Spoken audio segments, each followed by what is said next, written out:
મિત્રો, 70 વર્ષ પછી દવા નહીં, થાળી બદલો. ભોજન જ ઔષધિ છે. દરેક વૃદ્ધોએ 70 વર્ષ પછી આ 7 વસ્તુઓ જરૂર ખાવી જોઈએ. નમસ્કાર મિત્રો, જ્યારે ઉંમર વધવા લાગે છે, 70 વર્ષની ઉંમર પાર કર્યા પછી શરીરની કાર્યપ્રણાલી ધીમી પડવા લાગે છે. રોગ પ્રતિરોધક ક્ષમતા ઘટે છે અને હાડકા છે, સ્નાયુઓ છે અને પાચન તંત્રમાં નબળાઈ આવી શકે છે. આવા સમયે સાચું ભોજન સૌથી મોટો આધાર બની શકે છે.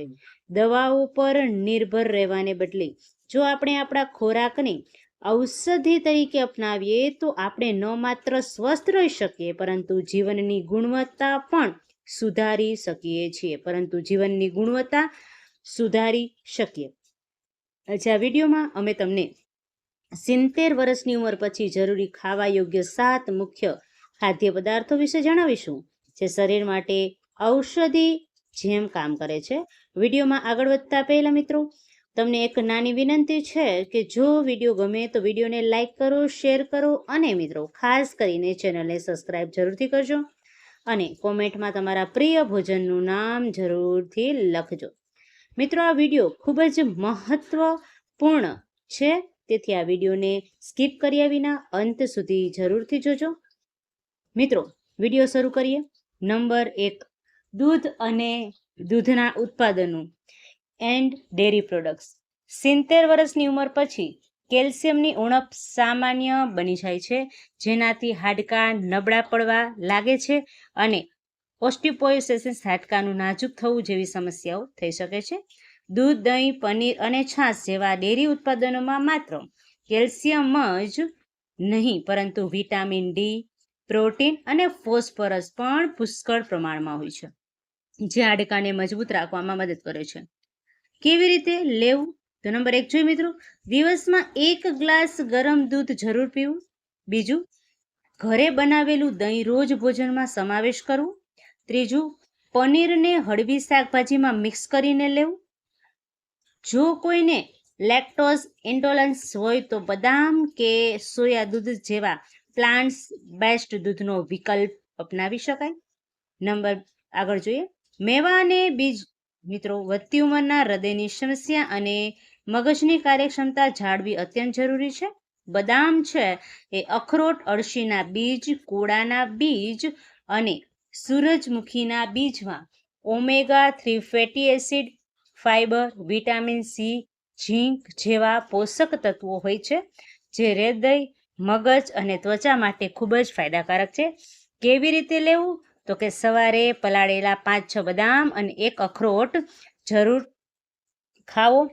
અળસી અને કોળાના બીજને સલાડ કે ખીરમાં મિક્સ કરીને એના લાડુ બનાવો અને સારો વિકલ્પ છે. જો તમે હજુ સુધી વિડીયોને લાઈક નથી કર્યો મિત્રો, તો વિડીયોને લાઈક કરો, શેર કરો અને જો ચેનલ પર નવા હોવ તો ચેનલને સબસ્ક્રાઈબ જરૂરથી કરો. નંબર 3 જોઈએ મિત્રો, લીલી પાંદડાવાળા શાકભાજીઓ, ગ્રીન લીફી વેજીટેબલ્સ.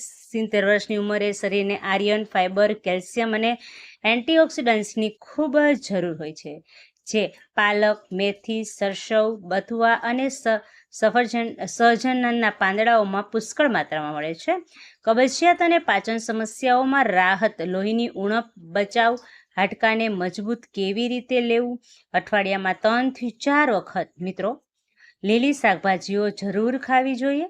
પાલકનું સૂપ કે સહજનના પાંદડાનો શોરબો ખૂબ જ ફાયદાકારક છે.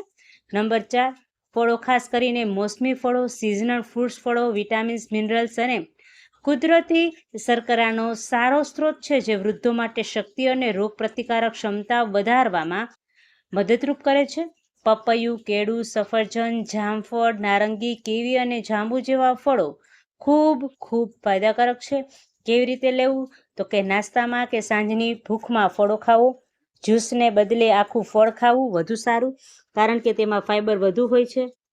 મિત્રો, તમે આ વિડીયો ક્યાંથી જોઈ રહ્યા છો અને તમને આ વિડીયો કેવો લાગ્યો એ અમને કોમેન્ટ બોક્સમાં જરૂરથી જણાવજો. ડાયાબિટીસના દર્દીઓ માટે એક નોંધ છે, વધુ મીઠા ફળો જેમ કે કેરી છે, દ્રાક્ષ છે એ મર્યાદિત માત્રામાં લેવા. આગળ જોઈએ, આખા અનાજ અને જાડા અનાજ એટલે કે હોલ ગ્રેન્સ અને મિલેટ્સ. મિત્રો, 70 વર્ષની ઉંમર પછી રિફાઇન્ડ વસ્તુઓ જેમ કે મેંદો છે, પોલિશ છે, ચોખાથી હવે દૂર રહેવું જોઈએ. તેના બદલે બાજરી છે, રાગી, જુવાર, બ્રાઉન રાઈસ જેવા જાડા અનાજ પચવામાં સરળ હોય છે અને શરીરને જરૂરી ફાઇબર, આયર્ન અને મેગ્નેશિયમ આપે છે. ફાયદા: સુગરનું નિયંત્રણમાં મદદરૂપ, કબજિયાત અને ગેસની સમસ્યામાં રાહત, ઉર્જા પ્રદાન કરે છે. કેવી રીતે લેવું? તો કે રોટલીમાં ઘઉં સાથે થોડું જાડું અનાજ મિક્સ કરીને લોટ બાંધો. સવારના નાસ્તામાં રાગીના ઢોસા કે ખીર લો. નંબર 6, હળદર અને આદુ, ટર્મરિક એન્ડ જિંજર. મિત્રો, આ બંને ઘરેલું મસાલાઓમાં ઔષધીય ગુણો હોય છે. હળદરમાં ટર્મરિક નામનું તત્વ હોય છે જે સોજા વિરોધી અને એન્ટીઓક્સિડન્ટ ગુણોથી ભરપૂર હોય છે. આદુ પાચન સુધારે છે, સોજો ઘટાડે છે અને શરદી ઉધરસમાં રાહત આપે છે. કેવી રીતે લેવું મિત્રો? તો કે તમારે દૂધમાં હળદર નાખીને પીવું, એટલે કે ગોલ્ડન મિલ્ક. સવારે આદુનો નાનો ટુકડો મધ સાથે લો. શાકભાજી અને દાળમાં તેનો નિયમિત ઉપયોગ કરો.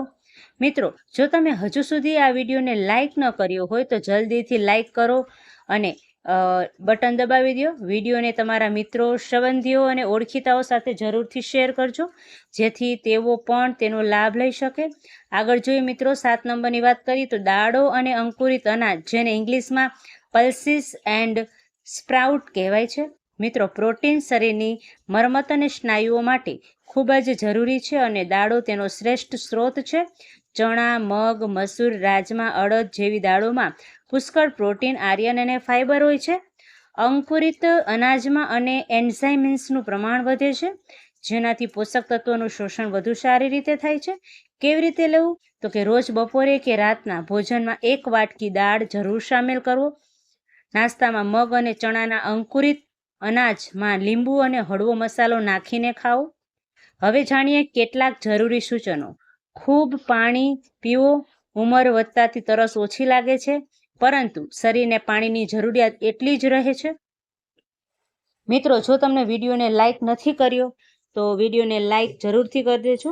તમારું એક લાઈક અમને ખૂબ જ પ્રેરણા આપે છે. ઓછું તેલ, ઓછું મીઠું અને ઓછી ખાંડવાળી ભોજન અપનાવો. ઘરે બનાવેલું તાજું ભોજન ખાવો. પેકેડ અને પ્રોસેસ્ડ ફૂડથી છે એ દૂર રહો. હળવી કસરત, યોગ કે ચાલવાને જીવનનો આધાર બનાવો, એને ભાગ લ્યો. 70 વર્ષની ઉંમર કોઈ આચરણ નથી, પરંતુ એક નવી શરૂઆત હોઈ શકે છે. જો સાચા ખોરાક અને જીવનશૈલીને જો અપનાવવામાં આવે તો આ 7 વસ્તુઓને તમારા રોજિંદા જીવનની અંદર સમાવેશ કરો અને તમે ન માત્ર રોગોથી દૂર રહી શકો છો, પરંતુ તમારી ઉર્જા, માનસિક શક્તિ અને ખુશીને પણ જાળવી શકો છો. ભોજન સૌથી મોટી ઔષધિ છે. આ મંત્ર ભૂલશો નહીં અને તમારા શરીરને એવું ભોજન આપો જે તેને સ્વસ્થ, સક્રિય અને ખુશ રાખે. તો મિત્રો, આજના આ વિડીયોમાં બસ આટલું જ. વિડીયો ગમ્યો હોય તો વિડીયોને લાઈક કરો, ચેનલને સબસ્ક્રાઈબ કરો, શેર કરો અને અસરકારક ઉપચારો માટે અમારી ચેનલ છે એને સબસ્ક્રાઈબ કરો.